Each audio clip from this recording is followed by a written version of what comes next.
परिवारों के लिए सरकार ने एक बार फिर से प्रधानमंत्री आवास योजना 2.0 में आवेदन शुरू कर दिया है। अगर आपका अभी तक पक्का मकान बना हुआ नहीं है और आप चाहते हैं कि सरकार से कुछ ना कुछ आर्थिक सहायता आपको प्रदान की जाए, जो कि लगभग प्रधानमंत्री आवास योजना के अंतर्गत एक गरीब परिवार को 2.5 लाख रुपए की धनराशि दी जाती है एक पक्का मकान बनाने के लिए।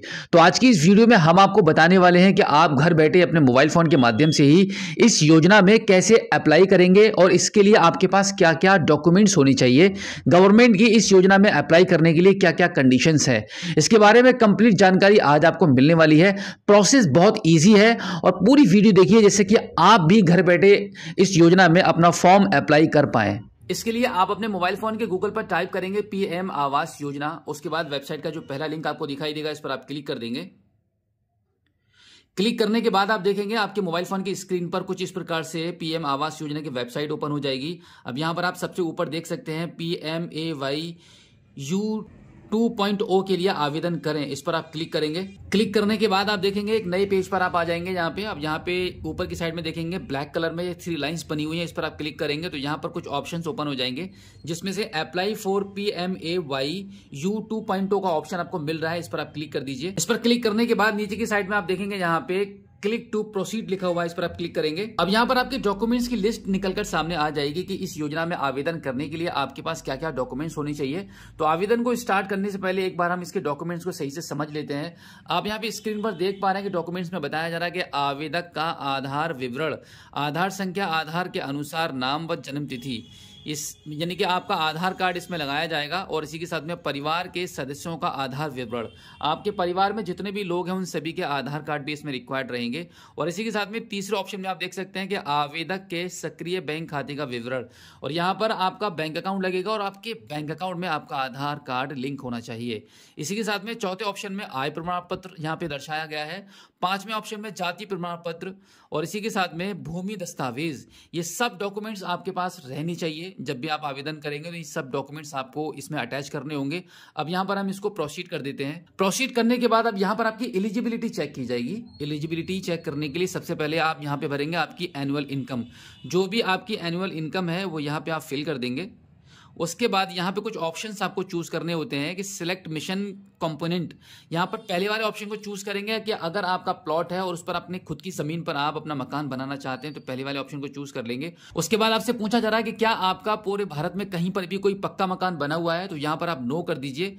एंड देन नीचे आप देखेंगे यहाँ पर आपसे पूछा जा रहा है इससे पहले क्या कभी आपने किसी भी सरकारी योजना में अब से 20 साल पहले अप्लाई किया है मकान को बनवाने के लिए, तो इस वाले ऑप्शन में भी आप नो पे टिक कर दीजिए। एंड देन यहाँ पे एलिजिबिलिटी चेक वाले ऑप्शन पर आप क्लिक करेंगे। उसके बाद आप देखेंगे यहाँ पे कंसेंट फॉर आधार ऑथेंटिकेशन का ऑप्शन आ जाएगा। अब यहाँ पर आपका आधार कार्ड का नंबर एंटर करेंगे और उसके जस्ट नीचे आधार कार्ड के अकॉर्डिंग आपका यहाँ पे नाम एंटर करेंगे।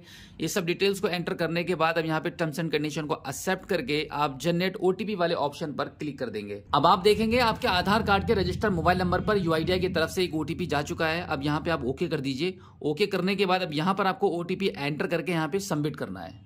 सबमिट करने के बाद आप देखेंगे पीएम आवास योजना में अप्लाई करने के लिए आपका फॉर्म ओपन हो चुका है। अब इस फॉर्म को आपको यहाँ पे कंप्लीटली फिल करना होगा। तो सबसे पहले इस स्टेप में हम समझ लेते हैं कि आपको क्या क्या चीज फिल करनी है। आप यहाँ पे देख सकते हैं कि सबसे पहले आपने जो नाम फिल किया था आपके आधार कार्ड के अकॉर्डिंग आपका नाम और आपका आधार कार्ड का नंबर यहाँ पे आ चुका है। अब यहाँ पर आप आपका पैन कार्ड का नंबर एंटर करेंगे। उसके बाद यहाँ पर आपकी डेट ऑफ बर्थ एंटर करेंगे। एंड देन आपका यहाँ पे मोबाइल नंबर एंटर करेंगे। आगे आपकी ईमेल आईडी को एंटर करेंगे और फाइनल आपका जेंडर सेलेक्ट करेंगे। एंड देन आपका यहाँ पे मैरिटल स्टेटस आपको चूज करना पड़ेगा। उसके बाद इसके नीचे वाले कॉलम में आ जाएंगे, यहाँ पर आपका फादर का नाम आ जाएगा। आगे वाले कॉलम में आपके फादर का आधार कार्ड का नंबर आपको मेंशन करना है।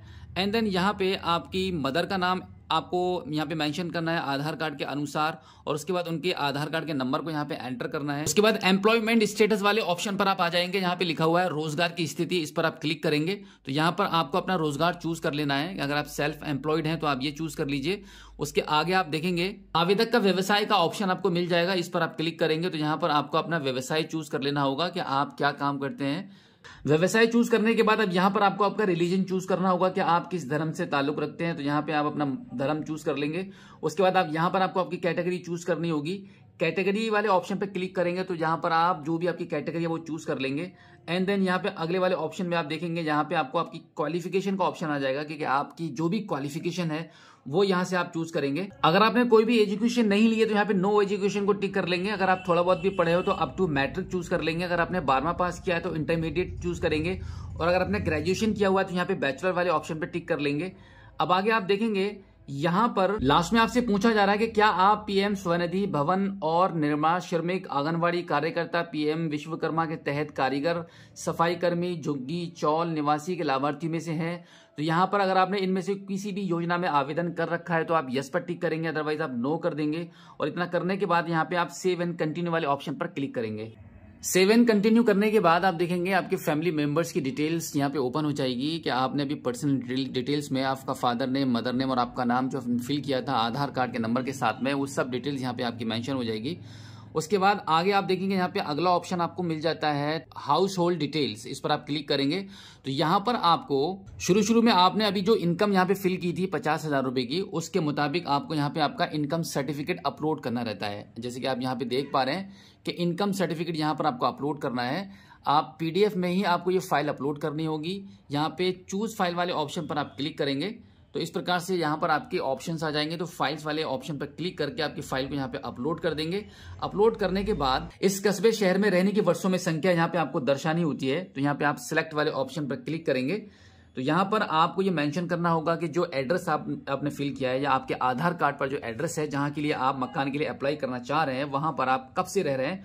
तो यहाँ पर अगर आप जन्म से रह रहे हैं तो मोर देन 10 ईयर्स वाले ऑप्शन पर आप क्लिक करेंगे। और उसके बाद अगला ऑप्शन आप देखेंगे यहाँ पर आपको ये बताना होगा कि घर का स्वामित्व यानी कि हाउस ओनरशिप के बारे में आपको बताना होगा कि आपका खुद का घर है, रेंट का है या फिर आपका कोई घर ही नहीं है। तो यहाँ पर हम अपने खुद के प्लॉट पर अपना मकान बनाना चाहते हैं तो यहाँ पे ऑन वाले ऑप्शन पर क्लिक करेंगे। और उसके बाद एक बार फिर से हम यहाँ पे सेव एंड कंटिन्यू वाले ऑप्शन पर क्लिक कर देंगे। सेव एंड कंटिन्यू वाले ऑप्शन पर क्लिक करने के बाद अब एड्रेस डिटेल्स यहाँ पे आपको फिल करनी होती है। आप एक बार समझ लीजिए कि कैसे कैसे आपको यहाँ पे आपका एड्रेस फिल करना है। तो सबसे पहले यहाँ पर आप अपना फ्लैट नंबर या मकान नंबर लिखेंगे। उसके जस्ट नीचे आप देखेंगे यहाँ पे गली मोहल्ले का नाम आपका आ जाता है। एंड देन यहाँ पर आपको आपका स्टेट चूज करना पड़ता है। स्टेट चूज करने के बाद अब यहाँ पर आपको आपका डिस्ट्रिक्ट चूज करना पड़ेगा। एड्रेस के इस कॉलम में आप देख रहे हैं कि यहाँ पर आपको डबल ऑप्शन आपको मिल रहे हैं। तो दोनों ऑप्शन में आपको चूज करना होगा। अब इसके बाद आप देखेंगे सिटी नेम आपको यहाँ पे चूज करना होता है। सिटी नेम चूज करने के बाद आपका area pin code number choose करेंगे। उसके जस्ट नीचे आप आ जाएंगे यहाँ पर आपका वर्तमान पता और आपका स्थायी पता अगर दोनों सेम है तो इन दोनों बॉक्सेस पे आप टिक कर देंगे। तो इन पर टिक करने के बाद आगे आप आ जाएंगे। यहाँ पर सबसे लास्ट में आपको भूमि दस्तावेज अपलोड करने का ऑप्शन आ जाएगा। यहाँ पर आपकी जो जमीन का पेपर है वो यहाँ पर आपको चूज फाइल वाले ऑप्शन पर क्लिक करके फाइल्स वाले ऑप्शन पर क्लिक करेंगे तो यहाँ पे इस प्रकार से आपकी जमीन के पेपर को आप यहाँ पे अपलोड कर पाएंगे। जमीन के पेपर को यहाँ से चूज करने के बाद अपलोड वाले ऑप्शन पर आप क्लिक करेंगे और उसके बाद इस सभी डिटेल्स को एक बार सही से आप देख लेंगे कि आपने जो एड्रेस फिल किया वो सही से भरा हुआ है। एंड देन फाइनली अब यहाँ पर आगे सेव एंड कंटिन्यू वाले ऑप्शन पर एक बार फिर से क्लिक कर देंगे। उसके बाद फाइनली आप देखेंगे बैंक डिटेल्स यहाँ पे आपको फिल करनी होती है। आप यहाँ पे देख पा रहे हैं कि सबसे पहले आपको आपका बैंक का अकाउंट नंबर यहाँ पे फिल करना होता है और एक बार दोबारा से यहाँ पे आप उसी नंबर को यहाँ पे फिल करके कंफर्म करेंगे।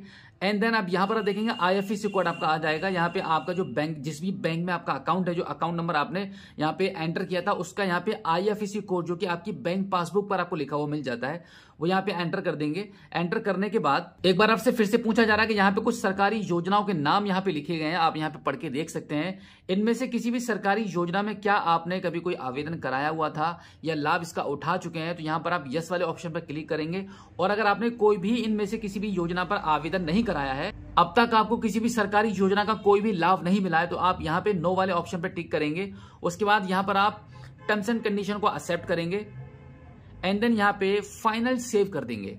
एक बार आपका फॉर्म सही से अप्लाई होने के बाद प्रधानमंत्री आवास योजना की तरफ से एक टीम आपके घर का सर्वे करने आएगी, वो जांच पड़ताल करेंगे और आपका फॉर्म सही पाया जाता है और आप एलिजिबल होते हैं तो डेफिनेटली आपको सरकार के माध्यम से इस योजना का लाभ मिलेगा और आप अपना एक पक्का मकान बना पाएंगे सरकार की मदद